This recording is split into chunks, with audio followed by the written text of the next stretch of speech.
आज की इस वीडियो में हम बात करने वाले हैं हिंगुआष्टक चूर्ण के बारे में। हिंगुआष्टक चूर्ण बनाने की जो विधि है उसके बारे में, उसके शरीर पर हमारे जो फायदे मिलते हैं हमें उसके सेवन करने के पश्चात वो, और लास्ट में हम उसकी बात करेंगे कि उसको यूज़ कैसे करना होता है। तो सबसे पहले निर्माण विधि पे आ जाते हैं।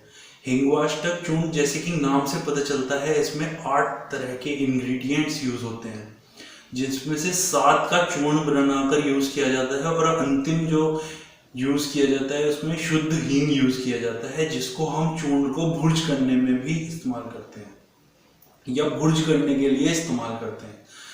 तो जो इसमें 7 तरह के इंग्रेडिएंट्स हैं उनमें अजमोदा, पिप्पली, 2 तरह के जीरे, लवण, ये सब चीज़ें यूज़ की जाती हैं। अब जब इन सात चीज़ों को लेने के बाद हम इनको वस्त्रपुट चूर्ण कर लेते हैं, मतलब छोटी छन्नी वाले जो कपड़ा होता है उससे छान कर इसको वस्त्रपुट कर लेते हैं और उसके पश्चात गाय के घी एवं शुद्ध हींग में इनको भूना जाता है। और फिर ये सब हो जाने के बाद एक शुद्ध पात्र में इनको या साफ पात्र में इनको सुरक्षित रख लिया जाता है। अब इसका उपयोग हम अपने शरीर में किन किन चीज़ों में कर सकते हैं। अगर आपको बहुत ही ज़्यादा अतिसार हो रहे हैं तो आप इसका यूज़ कर सकते हैं। आद्यमान माने पेट फूला हुआ रहता है आपका, आपकी जो गैस है वो पास नहीं होती, या फिर अगर आपके पेट में शूल बिना किसी कारण के कभी भी हो जाता है, अम्ल पित्त में, एसिडिटी में इसका विशेष इंडिकेशन बताया जाता है। ये बहुत ही अच्छा एसिडिटी को खत्म करने वाला चूर्ण माना जाता है।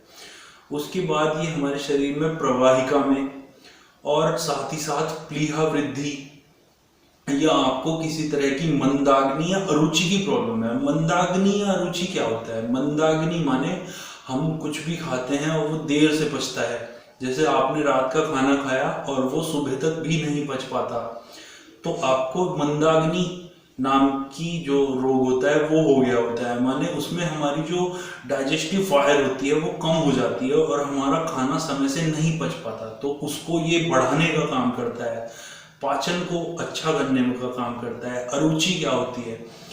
अरुचि हमें एनोरेक्सिया, मतलब जो हमारा खाने के प्रति एक प्रेम भाव होता है या वो नष्ट हो जाता है, तो उसमें हमें क्या होता है कि हमें खाने से द्वेष होने लगता है, तो उसको खत्म करने वाला होता है। मतलब हम खाने के प्रति अपनी जो हमारी आंतरिक जो इच्छा होती है, मतलब जिसको बोलते हैं कि खाना देखकर हमारे मुंह में पानी आ जाना, तो वो सब नहीं होता, ये उसको बढ़ाने वाला होता है, ये उसको अच्छा करने वाला होता है। तो वहां पर भी इसका विशेष इंडिकेशन है। तो आप इन सब चीज़ों में इसका यूज़ कर सकते हैं। अब इसको लेना कैसे होता है?